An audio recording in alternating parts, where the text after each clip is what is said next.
Gagal bayar ratusan juta di Shopee, Akulaku, Kredivo, tapi bisa dihapus oleh OJK. Serius nih beneran. Simak video ini sampai habis.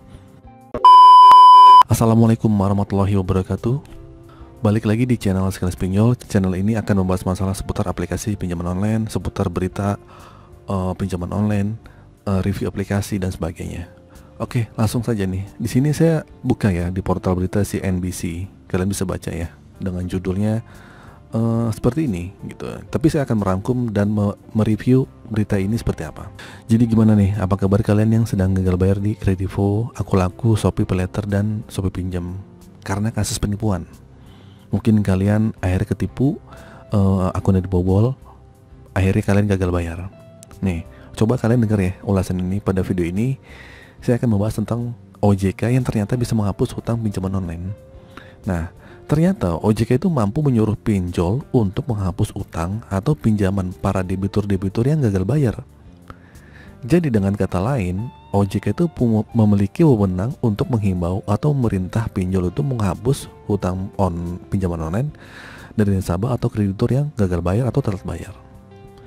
Pastinya kalian pernah dengar dong nih berita ini nih. Dengan kasus-kasus kemarin ya, mahasiswa IPB yang banyak terjerat di hutang pinjol karena masalah penipuan. Karena banyak banget ya, dan akhirnya viral gitu harta tersebut, maka mau nggak mau nih si OJK harus turun tangan nih.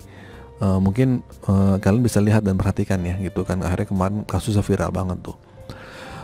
Beberapa waktu yang lalu diberitakan pinjol ini akhirnya bisa menghapus bunga denda pokok utang dari mahasiswa IPB itu gitu. Nah, kabarnya begitu ya. Jadi saya baca berita-berita ini seperti itu. Mungkin si perusahaan itu memberikan relaksasi melalui penghapusan pokok bunga atau dendanya sesuai kebijaksanaan masing-masing dari perusahaan itu. Karena ada beberapa yang terdeteksi itu ada 3 pinjol ya, dari Shopee, Akulaku sama Kredivo. Tapi di sini juga saya juga membaca ya, OJK menjelaskan telah memfasilitasi antara perusahaan dengan mahasiswa.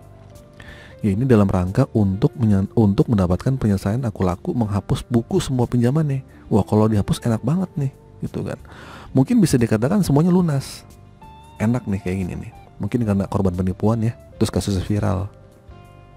Tapi berbeda sama Kredivo sama Shopee Paylater dan Shopee Pinjam. Nah, ini hanya menghapus denda dan bunganya, cukup bayar pokoknya saja. Wah, ya gimana dong? Mungkin bisa dicicil karena yang pinjaman pokoknya itu bisa dicicil gitu.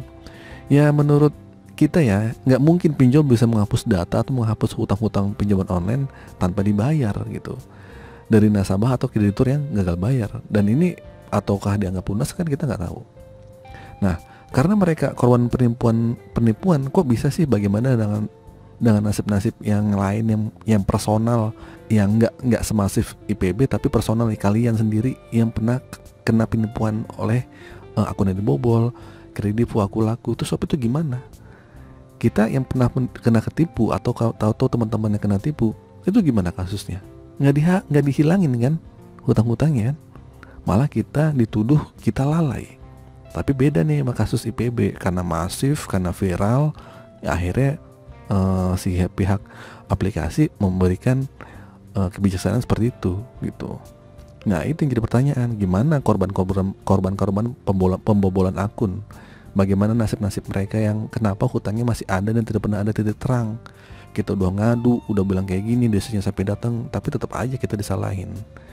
Nggak pernah ada jalan keluar dan tidak ada pernah dianggap lunas seperti kasus seperti ini. Bahkan pemilik akunnya selalu disudutkan dan harus tetap bertanggung jawab meskipun sudah mengadukan ke pihak aplikasi. Nah, itu buat yang kalian nih, beda kasus sama yang IPB. Dan nggak sedikit juga ya orang-orang mengadu ke OJK karena kelakuan desa ini mengganggu terus menerus dan peraturan yang nggak jelas gitu, yang ditetapkan oleh OJK malah dilanggar. Namun semua pengaduan debitur itu kayaknya sia-sia ya, nggak pernah ditanggapi dan pihak aplikasi, dan dalil-dalil semua itu atas kelalaian penggunanya lah gitu. Akhirnya aplikasi tanggung jawab. Oke lah, apapun itu alasannya, kita nggak pernah tahu ya gitu, apakah mungkin OJK menangani hal seperti itu karena menyangkut nama besar seperti universitas, institusi besar yaitu Institut Penelitian Bogor atau IPB gitu. Terus kemudian jumlah orang yang terjadi pada kejadian ini juga sangat banyak, dan itu mahasiswa pula, dan beritanya juga menyebar kemana-mana, dan mungkin juga terdengar oleh presiden ya atau pejabat tinggi negara lain yang mungkin mendesak OJK untuk segera bertindak. Menurut saya ada dua hal ya, ini hanya asumsi saya aja ya. Yang pertama adalah inisiatif dari pinjol itu sendiri. Siapa tahu dijadikan sebagai bahan marketing atau promosi. Wah bagus banget nih aku laku nih. Wah bagus banget nih Kredivo Shopee ini bisa memberikan keringanan.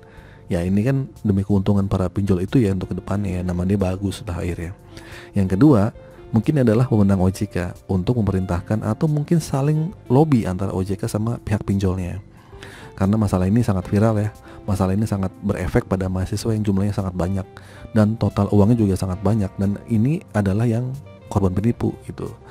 Mungkin tidak pernah mengetahui apa yang terjadi di belakang ya. Bisa jadi OJK menghimbau gitu, bisa jadi OJK hanya berperan di belakangnya, hanya sekedar mengasih tahu gitu.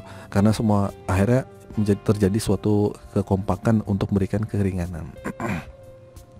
Akhirnya sampai bisa menghapus semua data-data hutang mahasiswanya. Nah, di sini kalian bisa baca ya, itu rinciannya nih.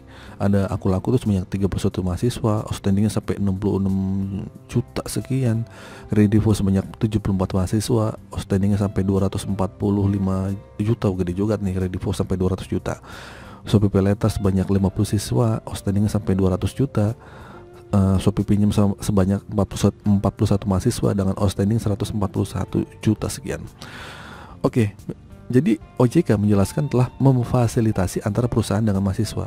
Ya ini dalam rangka untuk mendapatkan penyelesaian seluruh perusahaan memberikan relaksasi.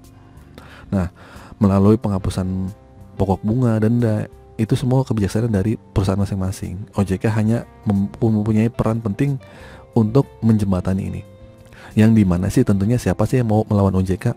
Kalau melawan nanti bisa dicabut izinnya kan. Intinya seperti itu ya. Yang jelas di sini sebenarnya OJK bisa membantu untuk melunasi hutang-hutang pinjaman online dari korban-korban penipuan. Oke, karena saya yakin ya banyak sekali korban-korban penipuan. Kalau kalian bisa melaporkan secara bikin suatu grup atau suatu komunitas, mungkin kalian akan kuat ke suaranya gitu.